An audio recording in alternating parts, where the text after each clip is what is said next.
Today we're going to replace the rear NOx sensor on this Dodge Ram with a Cummins diesel engine. So we've got the front NOx sensor mounted towards the front of the vehicle. This is the rear one located closest to the rear bumper. So you can see I've got the module here with the sensor. It really comes as a one-piece unit. And so if we look on the passenger side frame rail up here, we can see where the module is mounted to the frame rail. So I'm going to have to remove two nuts there using a 10mm socket, disconnect the electrical connector. Then I've got the actual NOx sensor over here kind of on the driver's side of the exhaust here. So here we are kind of looking above the drive shaft, and now you can see where my sensor is actually located, and you can see the module mounted up on the frame rail there. So a little different view of it here.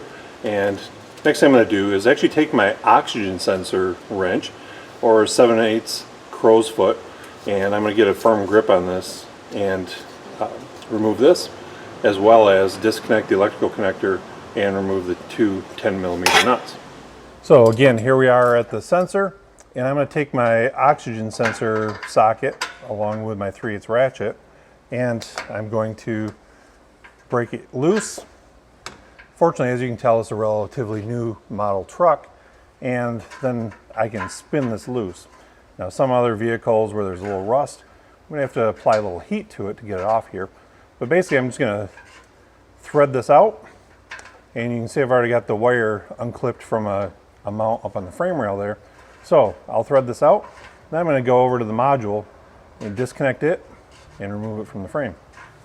Okay, now again, we're looking at the underside of the truck. I've got the passenger side frame rail here. You can see where the rear trailing arm mounts to the frame. And so then we've got the module located up here. So I'm just going to take a 1/4-inch ratchet with a 10mm socket, and there's the two nuts on here.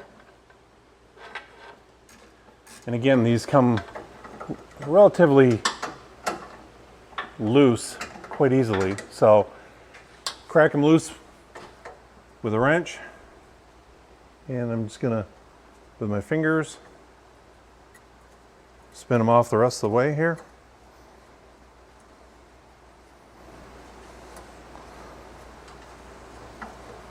And I'm going to disconnect the electrical connector, simply pinch on the tab.